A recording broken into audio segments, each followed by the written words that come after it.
Hey there. The wisdom of ancient Egypt isn't just shrouded in hieroglyphs. It's also guarded by rich cultural symbolism and religious language that makes it very hard, even for those fully immersed in the history of that culture, to grasp the underlying message.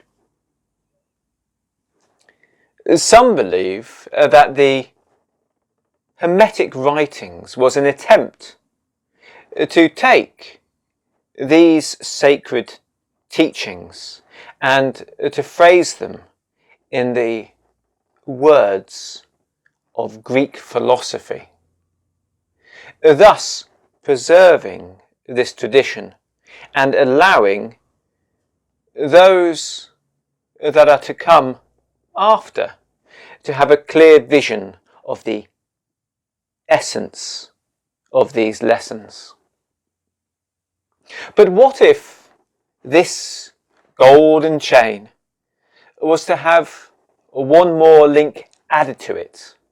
What if we were to take these Hermetic teachings and to phrase them in the modern language of science, of psychology, of biology, of physics? Then we could create a neo-Hermetica, a new teaching whereby these sacred lessons can be seen clearly in the modern age. In this video, I am going to do just that by describing the very core of the Hermetic message in a way that everyone will be able to understand.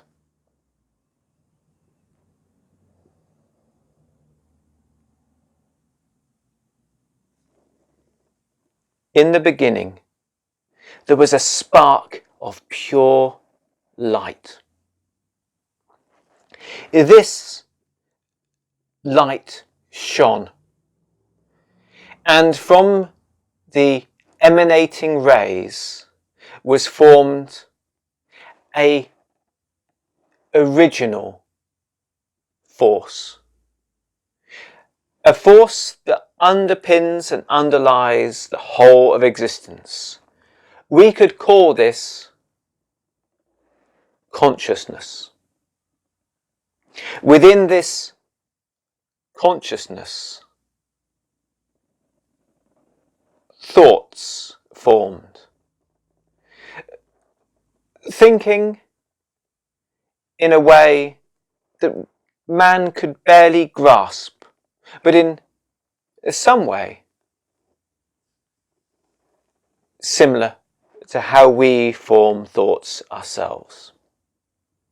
These original thoughts were empowered, were bright, pure and clear, and it was from these thoughts that everything manifested. Just as man can imagine and create in his or her consciousness, so too did the original mind from these original thoughts condense all the things of matter.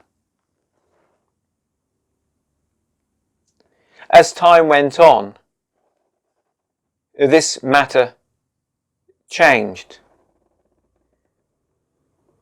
and within its stirring,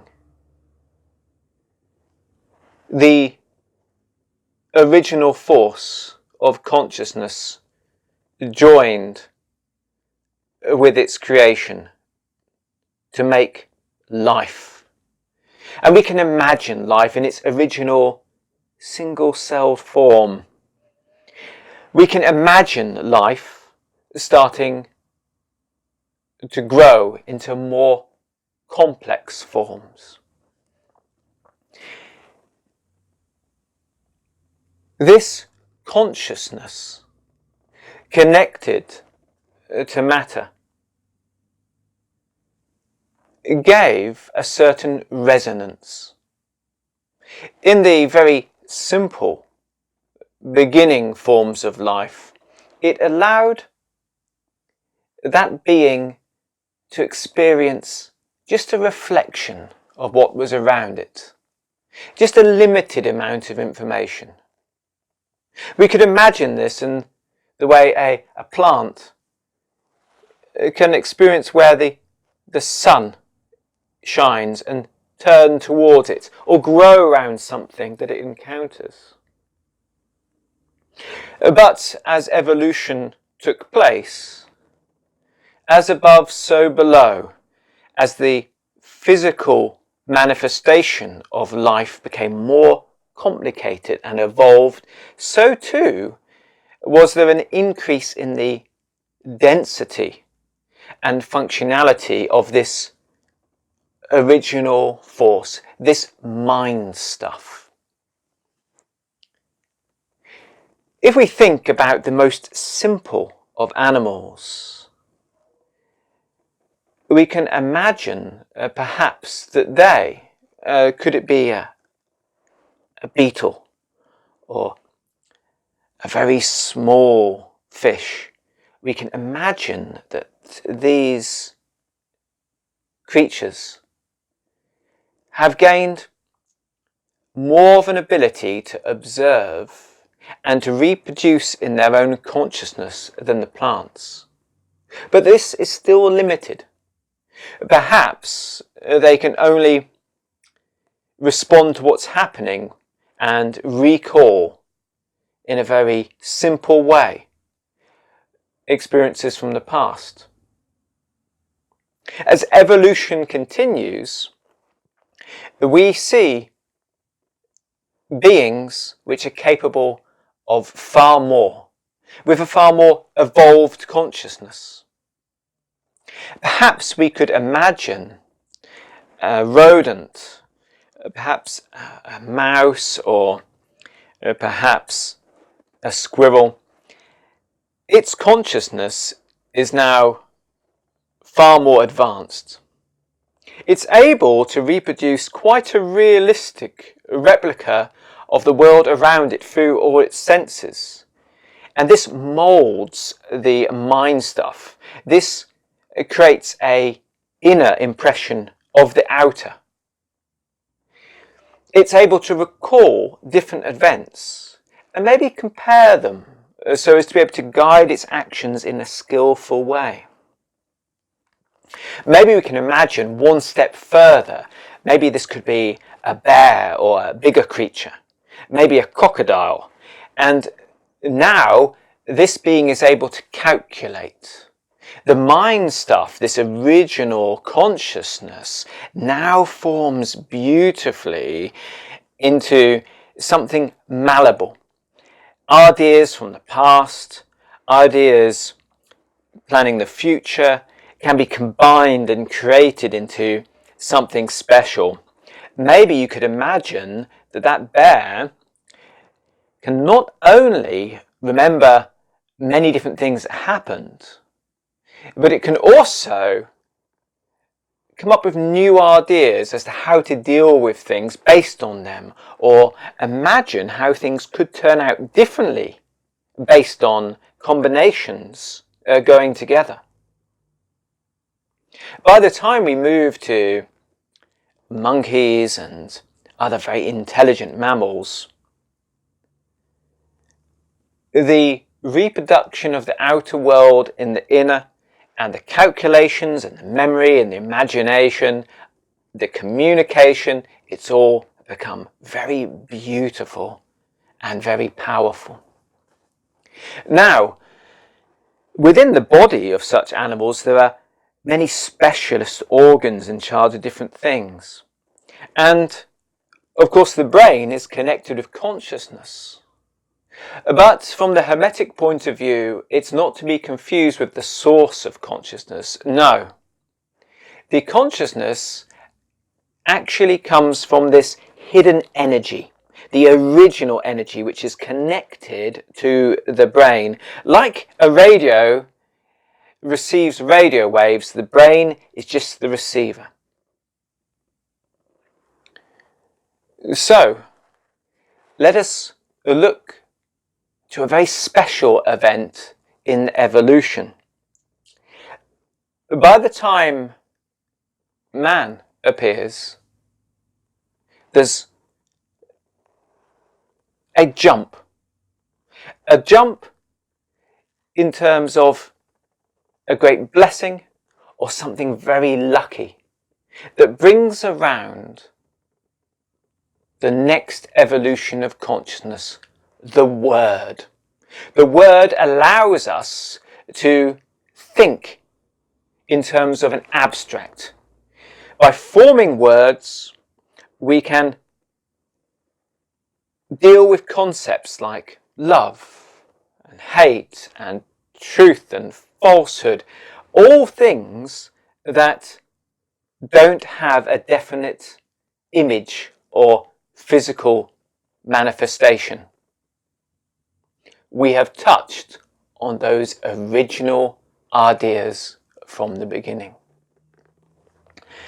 Now this means that this substance, the original substance, but from which everything was created, is very strong in man. And this allows some very special things if we are willing to cultivate it. So our consciousness, formed of this original thought, this original mind stuff, contains all our memories, all our strategies, all our ways of being, all our ideas. The whole flow of our consciousness is within it. Now, just as there are states of matter here in the material world, within this original force, there are also levels of existence that manifest in certain ways. So it means that part of your cultivation is to balance the mind. You need to be as stable as you are intuitive. You need to be as thoughtful as you are ambitious. All the elements need to be in harmony and equally and freely expressed. Likewise, because of the nature of the world, sometimes our development has certain flaws or errors that need to be corrected. Maybe at some point in your life you had to deal with something in a circumstance where you didn't have time to develop a good coping strategy. So you had to put an emergency in place, like a spasm in your physical body. There's some mechanism in the mind that's there to protect you, but isn't under your control. Maybe there are areas where you never got to develop a certain aspect of yourself that need to be grown up. Maybe there are just different strategies which are either too dominant or are in conflict with each other. But this consciousness first needs to be made whole and one and in complete balanced harmony. Once this has happened, we can start to evolve the mind. We can start to learn to turn the volume up on our awareness. We can develop the imagination so we can mold things with greater detail and perception. We can start to develop great abilities of concentration, of memory, of efficiency, and of sensitivity. Now, this original force, this substance of the mind, has been given many names throughout history.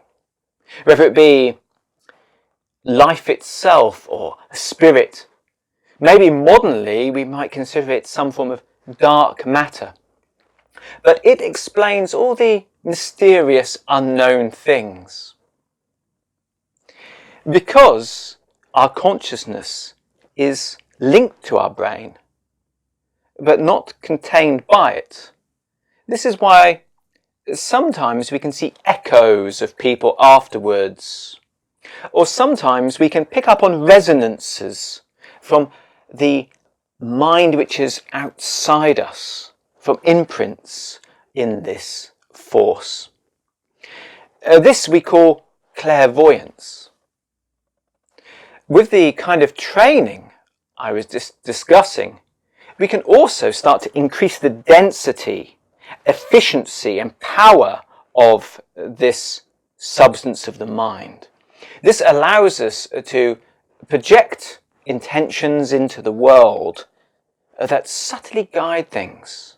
This allows us to attract blessings and touch on those original thoughts, which in turn brings empowerment within us. And the Hermeticists of old dared to dream. Could it be that if we trained skillfully enough, if we knew how, we could make this force of the mind so integrated, so powerful, that in time it could exist without the body. If the memories stored biologically could be translated into thought itself.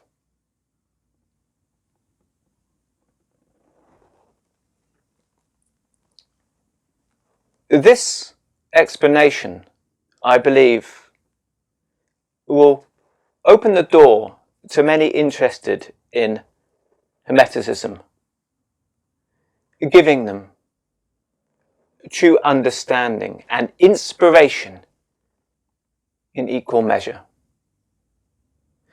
My name is Martin Faulks, and until next time, let's let every word, thought and action count.